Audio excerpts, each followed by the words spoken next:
Now, it's not taught in school. It's not our fault. When we were young, we wasn't saying, hey, I want money to be taught on the curriculum. We didn't have a say in that. But what if we taught money in school instead of home ec? Hello, everyone. Alvin Darian here. I spent over 2 decades in the financial industry helping people just like you. As the author of books like Don't Let Adversity Steal Your Legacy and the 8 Financial Breakthroughs, and as the CEO and co-founder of Financial Pro Network, I am proud to present to you the Leadership in Money podcast. There's a word called money. And when you hear the word money, what is the first thing that comes to your mind? Just write it on a sheet of paper. What is the first thing that comes to your mind when you hear the word money? And I guarantee you, if we were to have that question for 100 people or 1,000 people, we will get a different answer. Maybe some may be the same. So some of you are writing down now a different answer. So when it comes to money, we got to make sure we change our mindset. You notice it said mindset. So your mind is set probably on the word you wrote on that sheet of paper. So when you change your mindset, we have to shift our language. We got to shift where we're going, not where we are. We got to make sure that we are looking like our legacy and not our adversity. So what word is on your mind when you hear the word money? Now think of this. We know that there's a lot of information, there's a lot of Googling, but what really happens when you Google the word money? Depends on where you're Googling from, right? Now let me share this with you.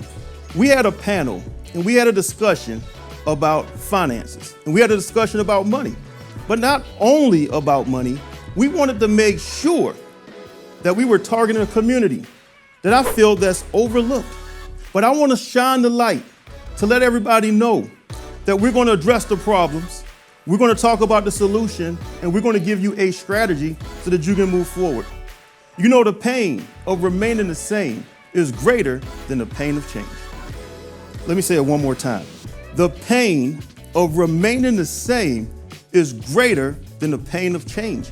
If you do not change, then guess what's going to happen? You're going to remain the same, but there's going to be some pain. And we got to go through that pain sometimes, because once we change our mindset, then we can transform our mindset. It comes down to good questions. What kind of questions are you having for yourself? What kind of questions do you ask yourself in the morning and late at night? I'm going to put a few questions on the screen. And I want you to know that these questions are going to help shape your financial future. Are you satisfied with the questions? Now, are you satisfied with the decisions you made so far? Are you satisfied with those decisions? Think about your decision when you got your very first paycheck. Did you save money or did you spend money? There's 3 types of people when it comes to money. The first type of person is a spender. How many of you know the spenders? The second kind of person, the savers. Do we have any savers here?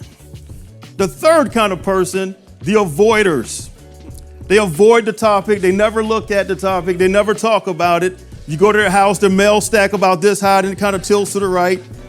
Could be a check in there, right?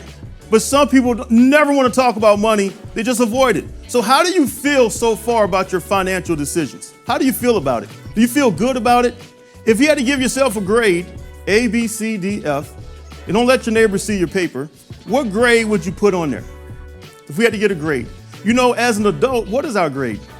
Well, our grade as an adult is our financial statement, our credit score, and also it comes down to our relationships. So think about that. Now, I want you to know we all have an X amount of money in our bank account. What is the biggest check you can write right now that will cash?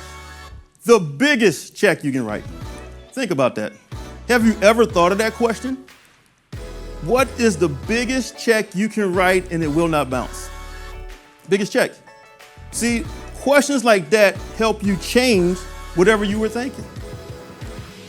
Do you rather have an 800 credit score or do you rather have $500,000 cash?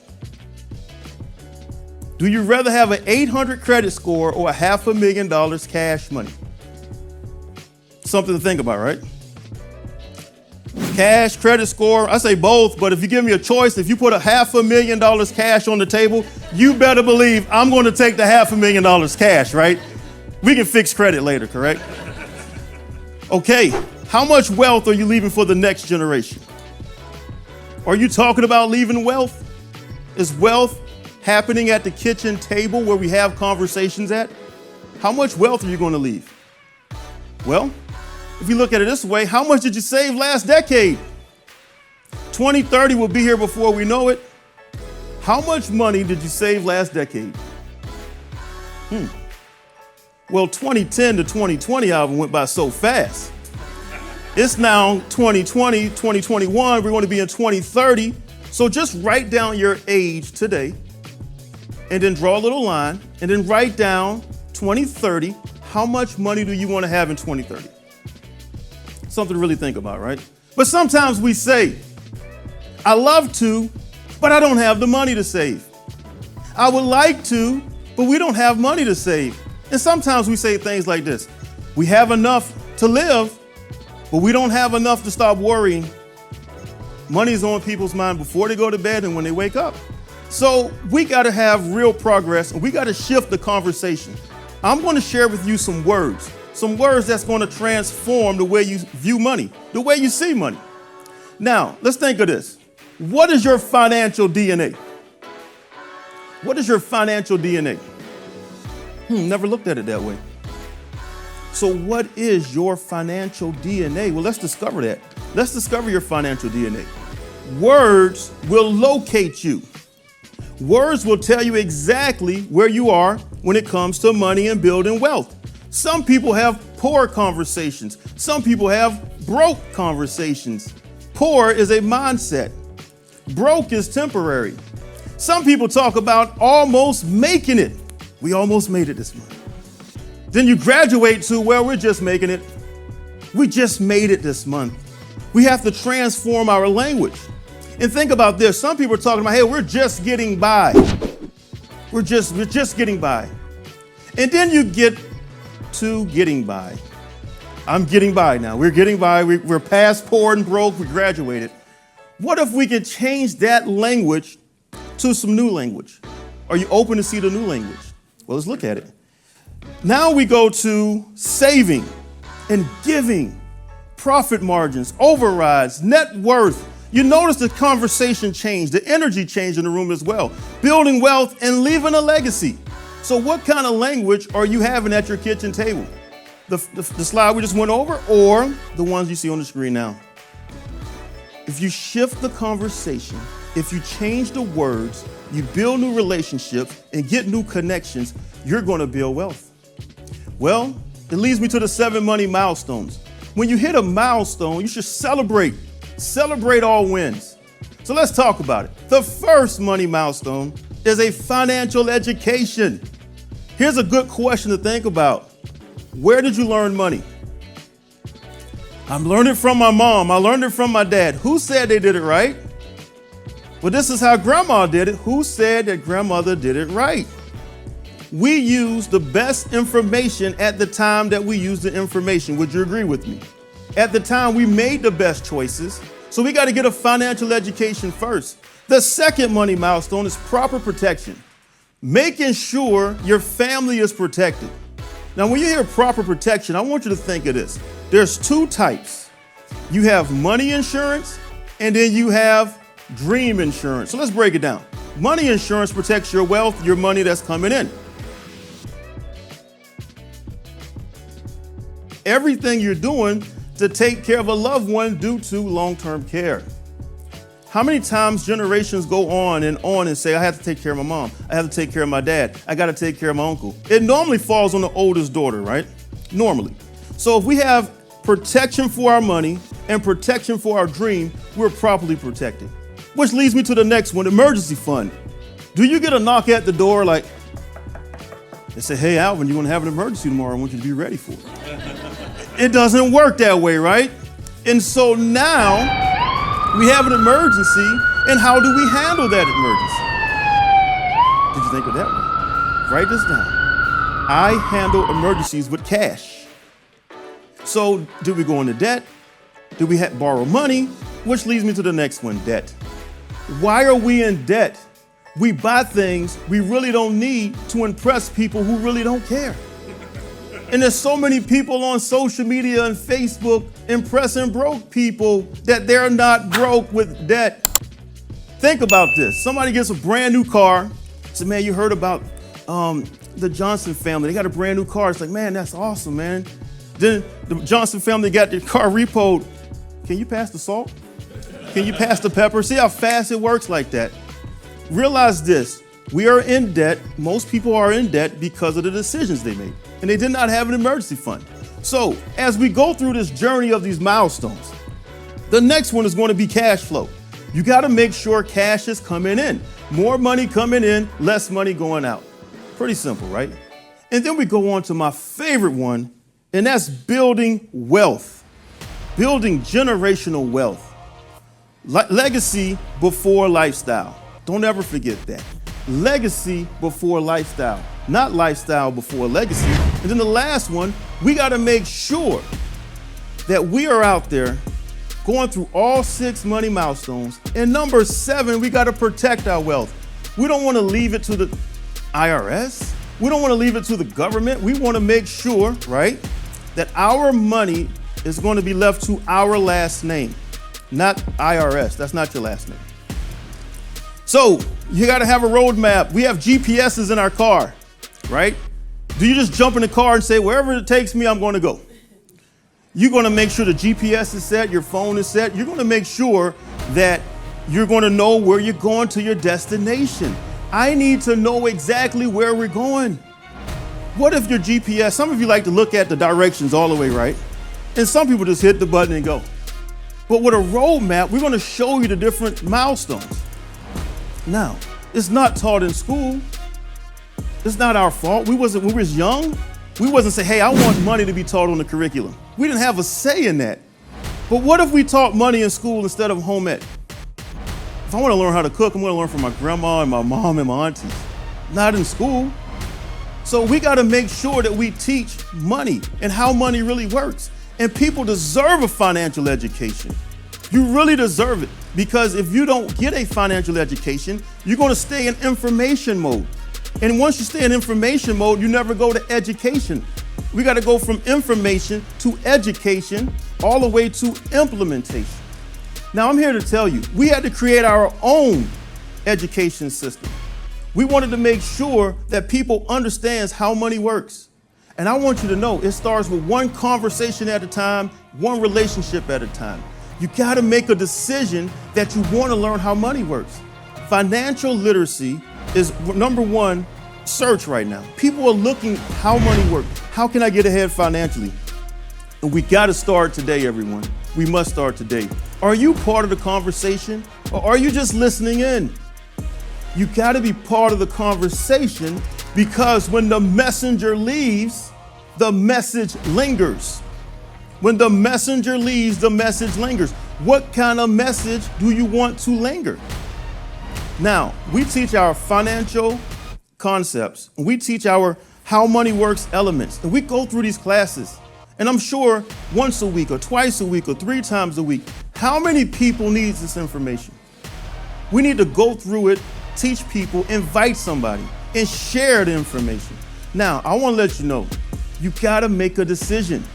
So let me share with you a formula that works for me. I've decided, then plan, and then guess what? You figure it out. So many people try to figure it out, then plan, and then decide. It never works that way. I decided to leave Savannah, Georgia to come to Atlanta. I made a plan, and then I figured it out when I got here. So many people are going to try to figure it out, and then try to plan it out, and then try to make a decision. It doesn't work that way. But I want to let you know, change your thinking, change your mindset, and you're going to transform your future.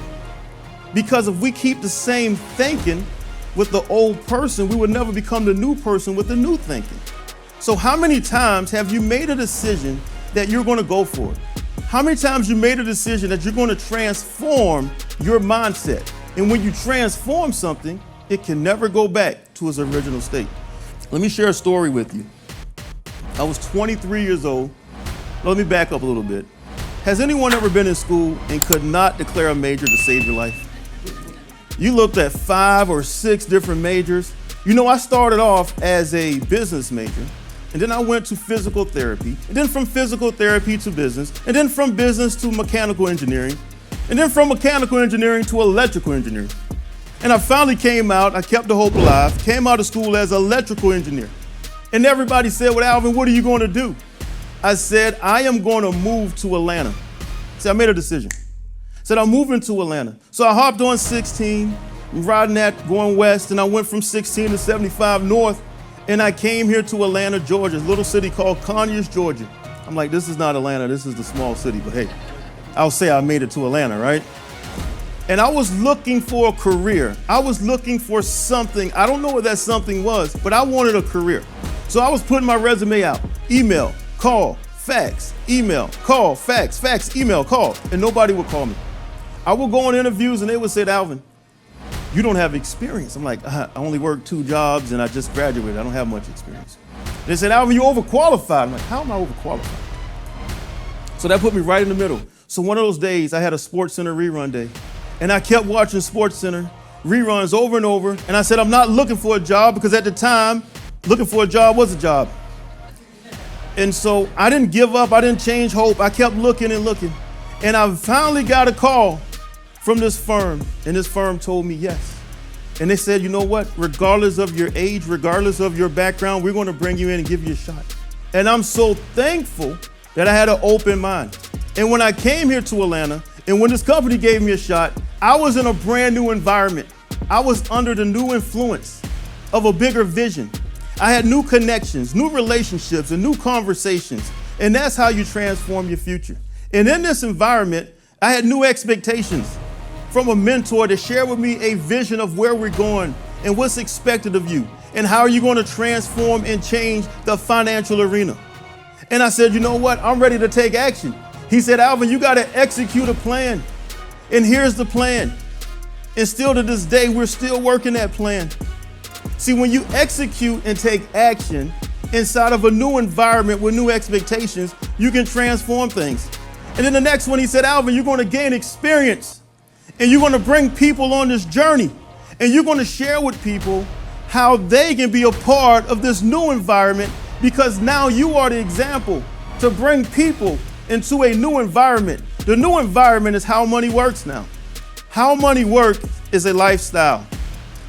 It's not just a class. It's not just a company. It is a lifestyle. We are teaching people how money works. And the only way that you're going to help families and the only way you're going to make a difference, you got to understand this formula right here.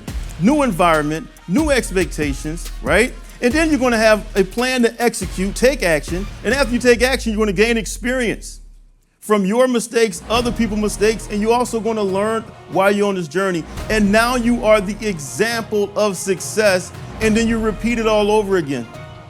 Now, I hope you're ready for this new financial educator lifestyle. It is a lifestyle that's going to provide you flexibility, provide you freedom, give you a chance to make your own hours, work from home, be your own boss, no time clock. You get to call your shots now. See, before when I was looking for a job, you know, job stands for jail operating as a business, just in case you didn't look up a new word. But I wanted my own career. I wanted my own business. And now, guess what? More vacations, more world-class recognition. You get a chance to leave a legacy for your family. Not only a financial legacy, but a legacy of knowledge, an emotional legacy, and a financial legacy. I'm here to tell you, you can have the financial educator lifestyle. So it all comes down to a new decision. Decision is power. The most powerful thing in the world is a made-up mind. You gotta make your mind up that you're gonna share this information. You gotta make your mind up that you're gonna help families. You gotta make your mind up that you wanna build a business. Understand this, the decisions we make today will impact generations of tomorrow. The question I have for you is this: are you ready to take your family to the next level? Are you ready to change your family tree? Are you ready? You can't get ready to get ready. You got to be ready. And I'll close with this. Look like your legacy, not your adversity. Thank you for your time, everyone. Thank you for your time today. Have a productive day and not a busy day. To all the world champions and first-generation millionaires, I will see you at the top because the bottom is too crowded with excuses. Make sure to like, share, and subscribe. Take care and God bless everyone.